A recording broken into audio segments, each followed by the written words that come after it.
Assalamualaikum warahmatullahi wabarakatuh. Perkenalkan, nama saya Cynthia Ivana dari kelas 11 PS3, nomor absen 29.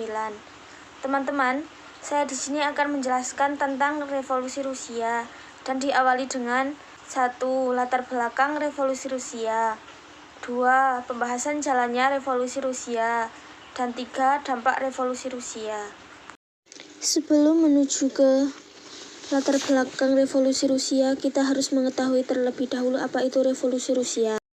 Revolusi Rusia adalah gerakan politik buruh, politisi, dan tentara Rusia yang bertujuan untuk meruntuhkan kekaisaran Tsar Nicholas II dan mendirikan negara republik.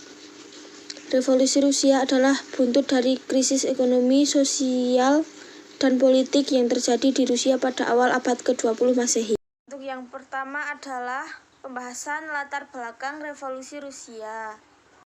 Latar belakang dalam revolusi Rusia adalah ketidakmampuan Tsar Rusia dalam mengatasi blok sentral pada Perang Dunia I. Tsar tidak mau menerima usulan dan kritik dari Duma atau Dewan Rakyat. Adanya krisis ekonomi di Rusia. Sikap Tsar dan bangsawan Rusia yang menghambur-hamburkan uang kerajaan di masa krisis. Munculnya paham revolusioner seperti liberalisme, komunisme, dan sosialisme di Rusia. Untuk yang selanjutnya, kita akan membahas mengenai jalannya revolusi Rusia. Pembahasan jalannya revolusi Rusia. Kronologi revolusi Rusia dapat dibagi menjadi dua gelombang sebagai berikut. Revolusi Februari 1917 dilakukan oleh kelompok revolusioner Rusia untuk menggulingkan kekaisaran Rusia. Revolusi ini dimulai dengan demokrasi di Petrograd dan berhasil menggulingkan kekuasaan Tsar Rusia. Setelah Tsar turun tahta, pemerintah sementara Rusia diambil alih oleh kaum Menshevik di bawah pemerintahan Alexander Kerensky. Pemerintahan sementara Rusia di bawah Kerensky gagal merebut kemenangan dalam Perang Dunia I.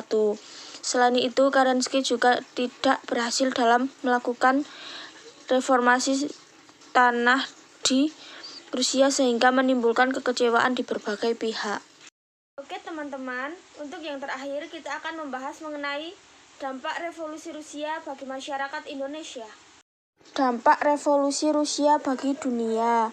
Dalam buku The Russian Revolution 1994 karya Sally Fitzpatrick, revolusi Rusia terdampak pada meluasnya paham komunisme di dunia. Keberhasilan Lenin dan Bolshevik mendirikan negara komunis menjadi inspirasi pergerakan revolusi di negara-negara terjajah lainnya. Sampai di sini pembahasan tentang revolusi Rusia dan saya akhiri. Wassalamualaikum warahmatullahi wabarakatuh.